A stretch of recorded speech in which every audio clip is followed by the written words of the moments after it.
Hello and welcome back to the Prison Officer Podcast. My name is Mike Cantrell, and today we're going to talk about Stoicism and how Stoicism can help correctional staff get through the day. But before we go there, I'd like to mention Pepperball. Pepperball's been a sponsor of the Prison Officer Podcast for many years now. I really appreciate the fact that they do sponsor us. It's what allows me to come and make this podcast and communicate with you guys. You know, correctional officers frequently face unpredictable and high stress situations where quick, decisive actions are crucial. From managing cell extractions to controlling disturbances, Pepperball empowers officers with the confidence and capability to handle many challenges, ensuring both officer and inmate safety. It's trusted by leading correctional institutions. It's trusted by me. Pepperball is specifically designed to meet the rigorous demands of the prison environment. So if you haven't yet, go check out www.pepperball.com.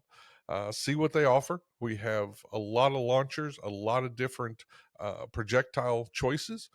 Go see what they can do for your agency and let them know that you appreciate them sponsoring the Prison Officer Podcast. Early in my career, other staff would come to me and they would mention, that I was stoic. And I really didn't know what that meant. They said I had a stoic face and I was hard to read, or that I was very stoic in my decision making. And I hadn't studied Stoicism. I really didn't know what it was. But as I looked into it, read some of the works of Marcus Aurelius, who was a well known historical Stoic, I quickly became a fan of the ancient philosophy. Now that I think about it, I think corrections is what taught me Stoicism, even without me knowing it. Learning to keep a stoic face when inmates try to get under your skin. That's something we all do. You've got those door warriors that just try to say that one thing that'll get you to blow up or turn around, and learning to control that and not let them pass that facade is one of the things that we learn very early. I also learned how to respond instead of react to things, and that's a big part of stoicism. We're going to take a look at that. And it also brings you better outcomes, in an incident if you can respond instead of react. I'm going to go into just a little bit about how stoicism, works for correctional officers and what it is and how it's so beneficial. Stoicism is a practical philosophy focused on staying steady under pressure, controlling what you can control, and responding, not reacting to chaos. For correctional officers, Stoicism offers a mental framework that strengthens professionalism, emotional stability, and personal well being. Some of the key principles that we see in Stoicism that work so well for corrections is, the dichotomy of control. You can't control inmate behavior. You can't control staffing levels. You can't control when use of force happens, but you can control your effort. You can control your decisions. You can control your professionalism. You can control your mindset. And when you control those things, it gives you power over the situation. Some more principles that come out of Stoicism, of course, are wisdom, courage, justice, and self discipline. Now, when you think about that, what more could you want in a correctional officer? If they've got those qualities inside them, you, that's a win, right? So if they're studying those qualities and they're trying to make it better, and if they're trying to be a better person in those areas, that's an absolute win. Another thing that I mentioned this, but another thing that we talk about with Stoicism is emotional regulation. Stoicism trains you to remain calm and remain focused, even when things are stressful. Stoicism talks a lot about duty and service. Officers play a crucial role in maintaining safety and fairness inside our prisons and jails. Stoicism aligns perfectly with that philosophy or with that purpose. Um, but I think a lot of people misunderstand it. Stoicism is not a philosophy of suppressing emotions. It's about mastering your emotions so that you stay grounded and reliable and so that people can trust the decisions you make and why you make them, that they're not reactive decisions. Corrections is a world of constant chaos for a lot of us, especially if you're working maximum security or working a penitentiary somewhere. But your internal world doesn't have to match the external one. Just because things are going crazy around you doesn't mean that you have to be crazy inside, that you have to let everything affect you. And that's where many of these Stoic principles come from. One of the core Stoic principles is focus on what you can control, focus on your judgments, your reactions, the choices that you make. Everything else, inmate behavior, staffing, last minute OT, admin changes, all this is outside of your control.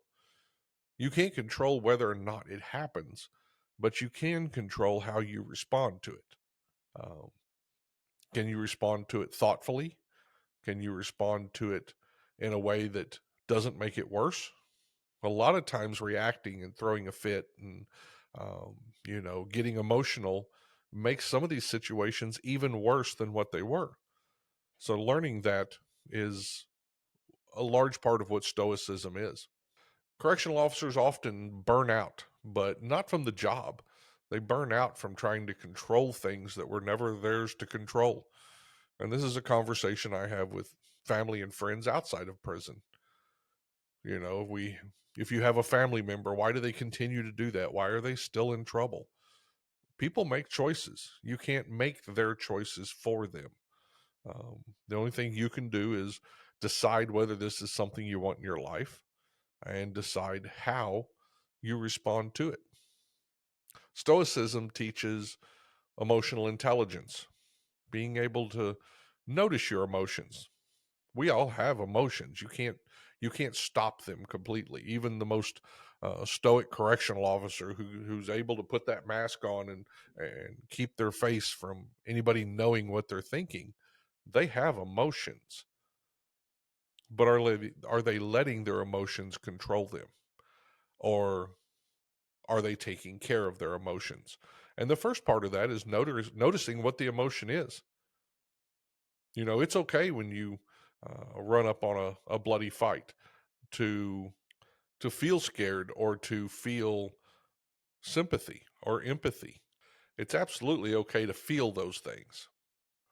Self-awareness and situational awareness are probably the two most important things that you can do in prison when you work in a prison. Of course, situational awareness is having your head on a swivel, paying attention to what's going on around you, understanding what's going on around you. And self awareness is understanding what's going on inside you and how you're responding and how you're feeling and why you're having those feelings. Are you upset today really because of what's happening right now? Or are you upset because you had something happen before you come into work? Your reactions could cause the thing inside work to blow up, and it could cause it to blow up to the point to where you're now dealing with a more dangerous situation. So response versus reaction. Reaction is our impulse.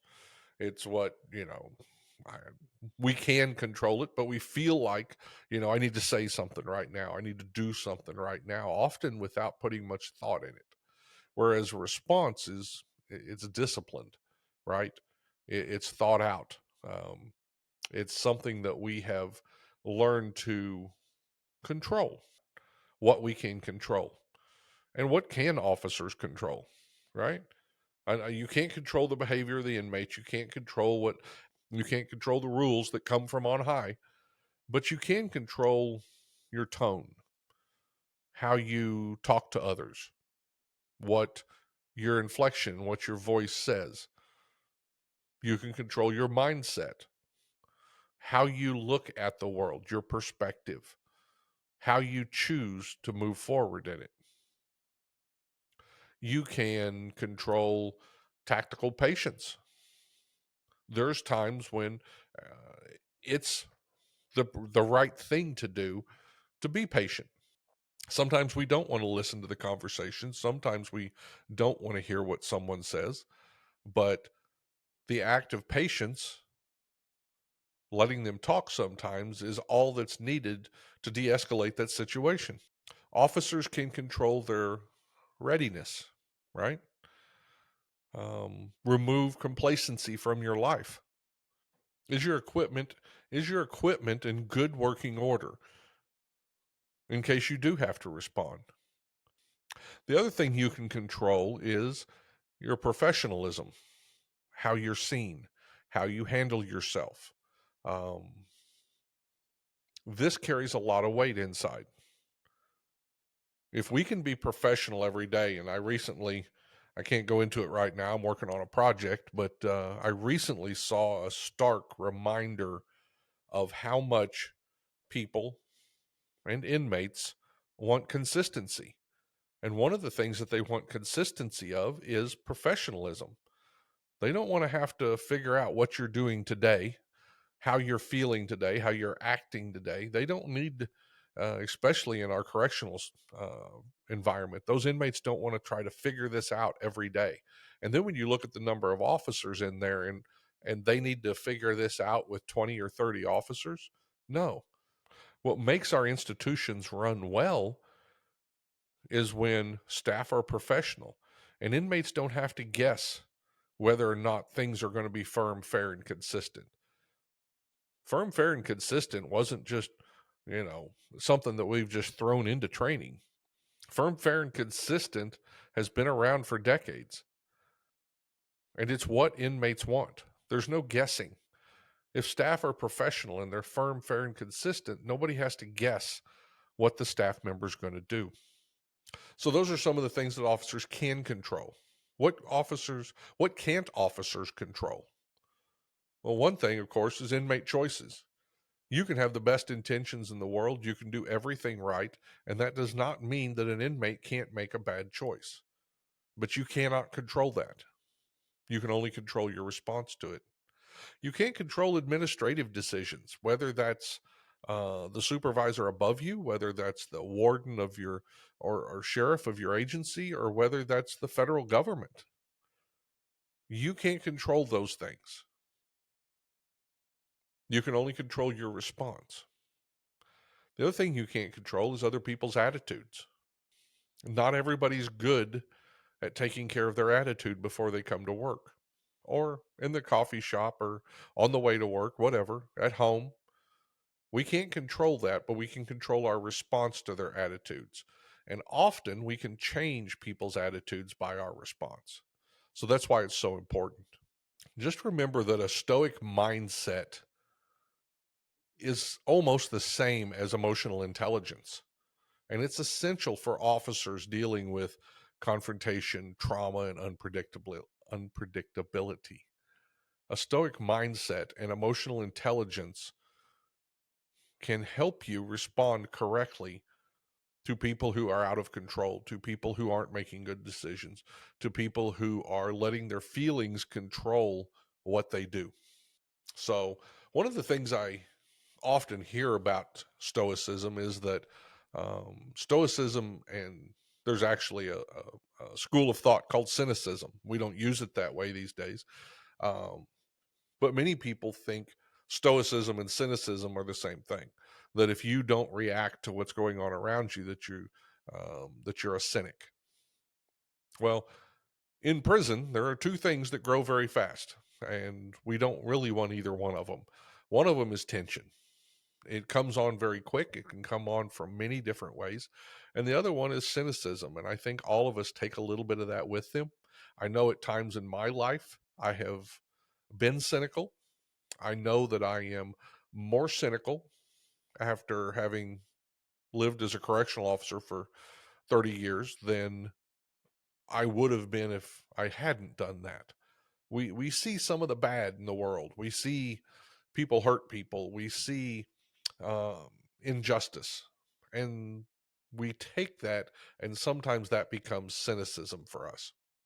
When cynicism comes and knocks on your door, probably the best thing you can do for yourself is to enhance your character, to work on your character, to um, work to become a better person. And that won't That won't keep you from seeing the things that have made you cynical, but it will help you to understand. It'll help you to engage them in a different way, right? If you take a look at some of the virtues that we all look upon: justice, courage, wisdom, temperance, which temperance is kind of an old word in America. That's been I think people reference that as meaning that you don't drink, right? Because we had the temperance movement in the 1920s. But in truth, temperance is not letting anything control you completely, right? Not letting it become something bad that controls you, whether that is drinking or whether it's a way of thinking, right? Cynicism. Those things are what keeps cynicism from coming into your life so harshly. After years in corrections, you have eroded trust. People always ask me what was the hardest thing about prison. It wasn't the fighting, it wasn't the stabbings, it wasn't any of that stuff. I became very cynical um, because of the manipulation. I I, re- I felt like, and I felt this at work, and it's true. You are manipulated as a correctional officer all the time. Everybody's trying to get around the rules. Everybody's trying to get around you. Everybody's trying to manipulate the situation. And I took that outside of prison to my life, and I began to believe that everybody was manipulating me. And so that was some of the biggest cynicism I had, was just on the manipulation. But working in corrections, that eroded trust, whatever, and that can take many forms. For me, it was about manipulation. Your worldview. I can absolutely speak to this. I still have some of that in me. I'm a very black and white person, right or wrong. It's hard for me. I have to take time to think about the gray, that there are gray areas in the world. Um, so it does harden your worldview, and it can make bitterness feel normal. Um, and I see that in correctional staff. I've seen it myself. I've talked to other correctional staff who felt the same way, that after a while you just become bitter and cynical, and it's hard to see the good in things. Stoicism offers a way of grounding those feelings. It gives you a way to work with them without letting them take over your view, your worldview, instead of hardening you. Um, Stoicism allows you to step away a little bit, right? To choose what you can control, and to deal with the things you can't control in a productive way. So that's one of the ways that Stoicism works against cynicism, if that makes sense. I'm using a lot of isms here. So how do you fight cynicism? Well, one of the things you can do is, at the end of the shift, take a moment to reflect. What did I do well? Um, where could I have done better? Did my work today align with my values? And sometimes I have to just um, find something today that didn't go wrong. Have you ever had that type of day where it seems like everything went wrong all day long? Well, what didn't go wrong? Maybe you just had a good lunch. Maybe you got a surprise phone call from somebody you hadn't talked to in a while. These are things that didn't go wrong. And sometimes we need to focus on those offsets, because if all we focus on is what went wrong, we're going to feel like the whole day was wrong. Whereas if we could find those offsets, if we could find those little things that tell us um, that the day wasn't horrible, right? I'm alive. I'm still kicking. So let's talk about the Stoic leader and what it takes to lead your agency in a Stoic manner, whether you're a supervisor or a warden or a sheriff or an undersheriff, a jail administrator. What is it that Stoicism can teach us in leadership? Um, I think one of the first things that we're going to talk about is ego and humility. That's really truly what makes a great leader. Now, there's many other things that we need. We need courage, decision making, a servant attitude. We can name a long list, but if you don't have humility, and or if your ego is overblown, that takes away from a lot of the other things that you do well. So, what is humility? What does that mean? Being humble, knowing that sometimes it's better to let others um, talk about your accomplishments than to talk about them yourself. We all know that person who's constantly telling you about what they've done. And I had an associate warden who told me one time, it's always better to let others read your headlines. And there's a lot of truth to that. If you're trying to read your headlines and trying to get everybody to listen and go, hey, which is kind of a thing these days, social media has caused a lot of that. And I do it myself. I post on Facebook and LinkedIn. Um, Whenever I'm doing something new, whenever I'm speaking somewhere, or I've got a class, or I've had an article published, I post it just like everybody else does. And we tend to do that. We tend to want to show off a little bit in front of our social group. But when that ego takes over and you're always trying to convince the people around you at work that, hey, I did this, hey, I did this, that gets old real quick. And they don't see the humility in it. What they see is a person who's always trying to claim credit. And that becomes dangerous. People will pull away from you if that's what they think you're doing. It's much better if you can read the headlines of the people that work for you and let others know, how well they do. And I'll tell you another lesson I learned from a different AW.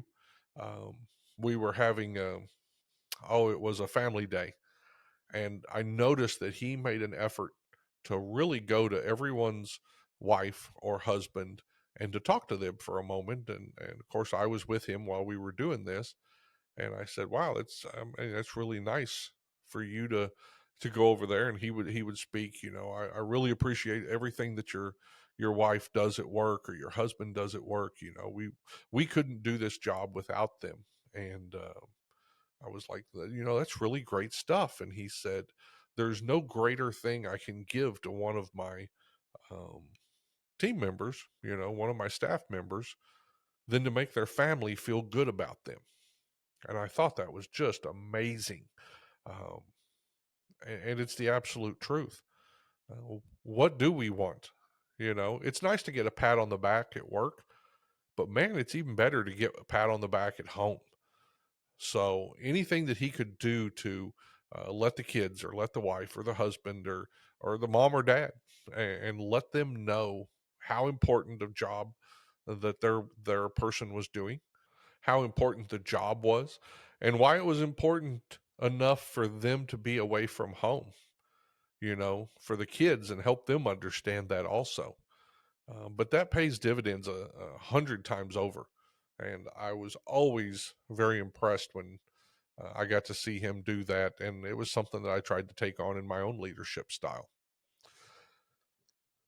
Another thing for leaders, Stoic leadership, people expect calm in chaos. And if you've learned how to understand your feelings, if you've learned how to respond instead of react, if you've learned how to not necessarily show everything that's going on at the moment in your face, that's going to be seen as calm. And if you think back, that's the leaders you want in charge when something's going crazy. On the contrast, leaders that bring in a large ego and that are loud automatically shut down communication. And once that happens, the incident's not going to get better.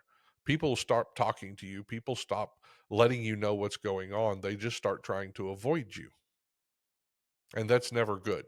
You need honesty in a supervisor's position or in an admin position. You need your people to want to talk to you. But if your ego is overblown, if it's loud, if you're always trying to talk over everyone, then you're never going to hear what you need to hear. Another one of the Stoic things for supervisors to think about is, what do you control as a supervisor? As a correctional officer, I only control so much, but how about a correctional supervisor? What do I control? Much like correctional officers, you control the tone you set. You control the culture you set. You control fairness. That's something from a supervisor.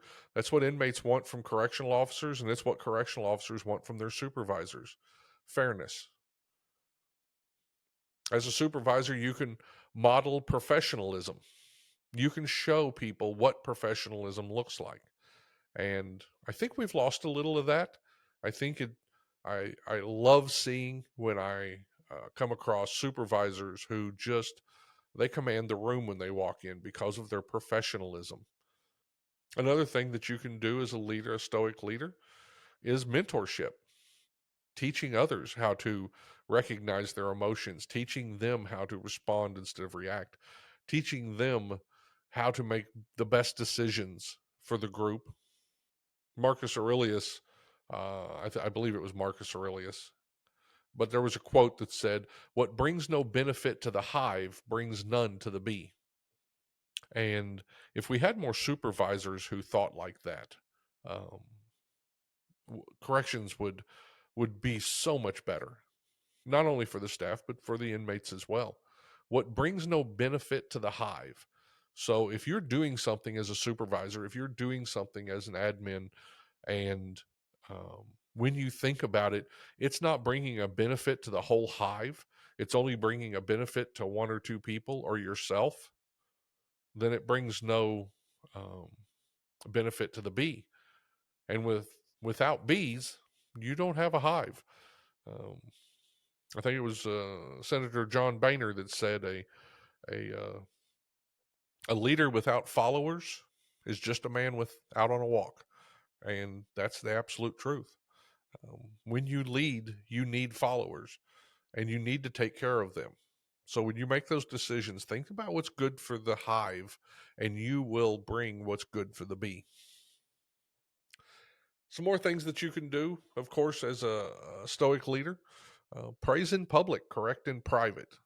That should be a rule for anybody, but it's something that we can keep in mind. Whenever you get that chance, praise them.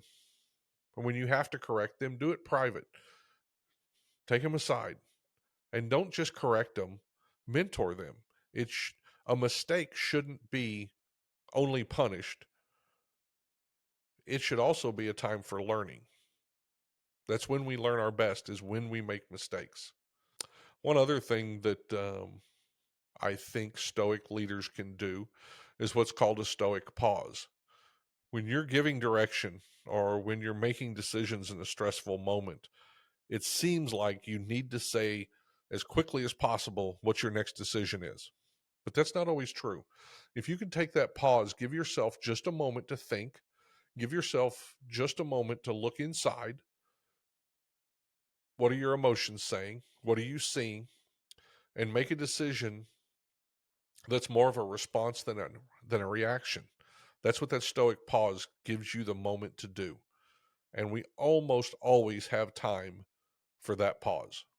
Too often we get pushed into corners. Make a decision, make a decision, make it now. Take that stoic pause. Take that moment and make sure that it is a good decision and that it's based on what you're feeling, what you see, what others are telling you. Don't just make decisions for the sake of making decisions. And that's really hard to not do in a stressful moment. The other thing that happens, whatever you want to call it, I've seen it called moral injury from working in corrections. Correctional officers see stuff and they carry stories that the public will never see.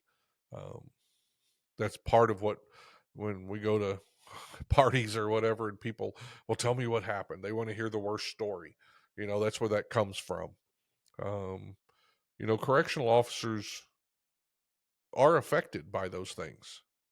Let me speak to this, and it's been a while since this came out, but I think it's probably still very relevant. In 2011, they did a study, and correctional officers experienced approximately 254 work related injuries per 10,000 full time employees. And this was due to assaults and violent acts. There are roughly 8,000 assaults on correctional officers and security staff each year nationwide. And civilian workers, on the other hand, it's 7 per 10,000. That's a huge difference. That means correctional officers are 36% or 36 times more likely to experience a work related injury from an assault or a violent act than the average worker in the civilian profession. So we're going to see bad things. We're going to see bad things happen to people we love. We're going to see bad things happen to inmates. We're going to see bad things that most of the world doesn't experience. And a lot of that causes what they refer to as moral injury. You're going to see self-harm.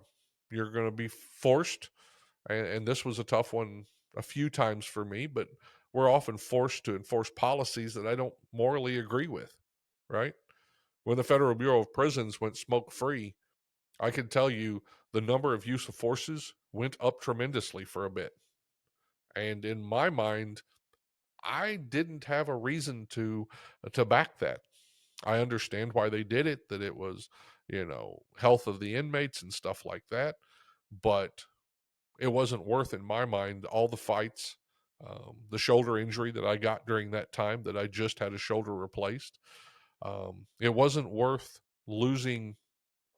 Cigarettes were a good way to de-escalate. You could have a guy who was going off and take a moment and give him a cigarette and let him smoke a cigarette for 3 minutes and often de-escalate use of forces. So um, morally, I wasn't behind their decision, but it wasn't my decision to make, and I still had to enforce it. So sometimes we have to do that, and that causes us to think about who we are and why we're doing this job, and is it worth it? Often we feel powerless in those situations, um, and often we feel unsupported in those situations. You're not listened to, no matter if you've got a good idea or not. The decision's been made. This is what we're going to do, and you just have to live with it. So what does this have to do with Stoicism? Well, Stoicism gives us a couple of things that we can use when we're dealing with these types of moral injury or moral questions. And one of them is, Stoicism allows us to clarify what's our responsibility, what's our sphere of responsibility, and what's the administration's sphere of responsibility. And once you're able to understand that you don't have um, control over these decisions, those decisions were made by someone else. And if they're not illegal, um, immoral, that's for you to decide. Um, then it is part of your job. Having the ability to understand that I didn't make this decision, I'm not responsible for this decision if I feel like it's a bad one, does allow you to set that off to the side. Like I said, unless it's immoral or illegal, and then you have to deal with it in that manner. The other thing it allows you to do is to remember that you can act with integrity. When you're in those moments that you might not necessarily agree with, you don't have to um, you don't have to do something against your character. You can still show integrity. You can do things the right way for the right reasons, even if you may not agree with the decisions. You can still choose the right response, if that makes sense. I may have rambled just a little bit today, so I hope that I hope that it makes sense. It's something I wanted to talk about. It's something that I use every day that means a lot to me, and I hope it does for some of you. And in the end, the connection between Stoicism and corrections, it's not just abstract. It's not philosophical. It's very practical. It's something we can use every day. We step into an environment shaped by stress, unpredictability, and responsibility all the time. Stoicism gives us a framework to stand there in the middle of that storm and still make good decisions, to focus on what we control, to release or what we can't control, right? To bring discipline and integrity um, into the job, right? This job that demands more than anything else integrity. By training our minds the same way we train our bodies and our tactics, we build staff that are calmer under pressure, that make better decisions, that are more grounded in the purpose. And when we carry that mindset back home, I hope, um, the Stoic mindset into our families, our friendships, and our personal lives, we not only become better officers, we become better human beings. So that's the heart of today's conversation. Resilience is a skill, professionalism is a practice, and that peace of mind that we seek often comes with the way that we make choices. And Stoicism gives you the opportunity to respond and make better choices than react and make poor choices. So I hope you learned a little bit about Stoicism today. Um, Speaking of emotional intelligence, I invite you to go to Amazon.com. Power skills, emotional intelligence, and soft skills for correctional officers, first responders, and beyond. This book came out this year. It's been doing great. Um, for many years, I avoided the words emotional intelligence until a friend of mine showed me that I've been using emotional intelligence for years. And that book is to show you that you've been using emotional intelligence for years. The word, comes out of the psychology area, and for correctional officers, we kind of hang back away from that. We're not sure we want to talk about um, emotions, but the truth is, almost every correctional officer is a master, has the superpower. It's a power skill, being able to recognize others' emotions, being able to recognize our own emotions, and make decisions based on that. So check out my book. It's on Amazon. You can find the link at www.theprisonofficer.com at the podcast. There's a link on there for that. And before we go today, I'd like to mention Omni Corrections. If you've been around here for a while, you know that Omni Corrections Suite is a fully integrated software and hardware solution engineered to meet the unique demands of correctional environments. Omni LifeSense provides real-time, accurate monitoring of heart rate, blood oxygen levels, skin temperature, and location across your inmate population, with continuous data for reporting purposes and instant alerts for emergencies. It empowers your team to respond faster and more effectively, enhance safety, streamline emergency response. Check out Omni Corrections at www.omnicorrections.com. And while you're there, let them know that you heard about it on the Prison Officer Podcast. I thank you guys. I hope you enjoyed this today, and I will talk at you soon. Have a great day.